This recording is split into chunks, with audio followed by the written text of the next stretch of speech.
Rachel Hayter with ABC News. It's been confirmed the Australian Formula One Grand Prix will be held in November. The Melbourne event, which is usually held in March, was put on hold due to the pandemic. The Victorian government says the race will now go ahead on the 21st of November, a delay of 8 months to allow more fans to attend. Last year's event was cancelled at late notice after a worker for the McLaren team tested positive to coronavirus. Federal Labor leader Anthony Albanese says he thought he was going to die during a car crash last week. Mr Albanese is being treated as an outpatient after leaving Sydney's Royal Prince Alfred Hospital on Saturday. He's taking painkillers and will undergo an MRI scan tomorrow to assess his neck and spine. He says the incident is still a blur, but he feels very lucky to have survived. I had a little, millisecond to react. It was a scary thing. I will never forget the feeling that, this is it, is what I thought. Tasmania's Commissioner for Children and Young People says it's time to review legislation that allows parents to physically discipline their children.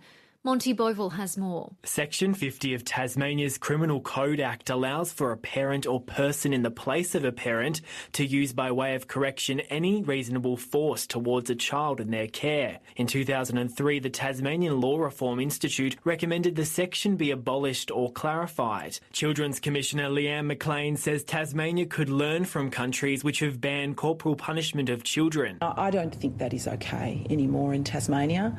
We can do better. And we should. A government spokesperson says any law reform would need to be carefully considered.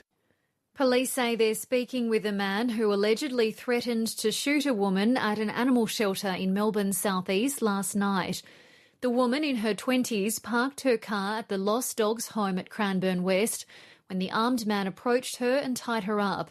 She was able to free herself and call for help after the man left the shelter. She was not hurt in the incident. A coronavirus state of emergency has been declared in Malaysia, with authorities warning it could last until August as the numbers of infections in Europe and the US continue to soar. Catherine McGann has more. Malaysia's king has approved the emergency declaration that will suspend Parliament until mid-year. The PM made a live television address assuring the country it's not a political coup. Lebanon will go into lockdown on Thursday.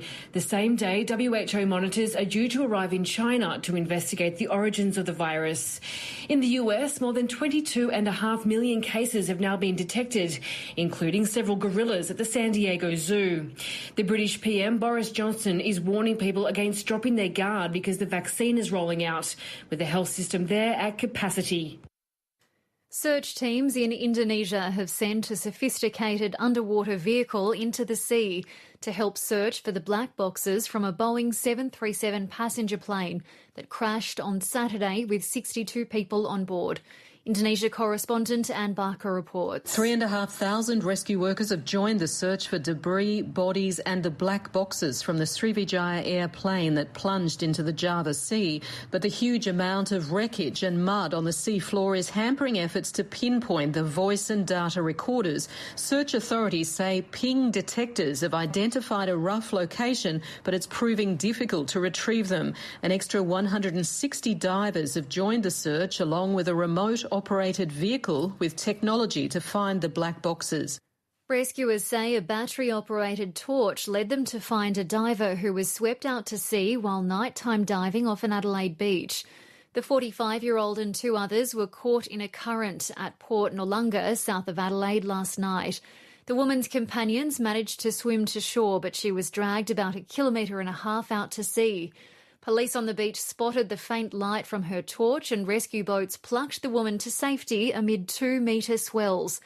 Sea Rescue Commodore Frank Miller says the rescuers knew they only had a small window to get to the distressed woman. Of course, the sense of urgency was that we had to get there before the battery failed, because lights don't last too long in torches, and of course once that was done, she would have been in more difficulty.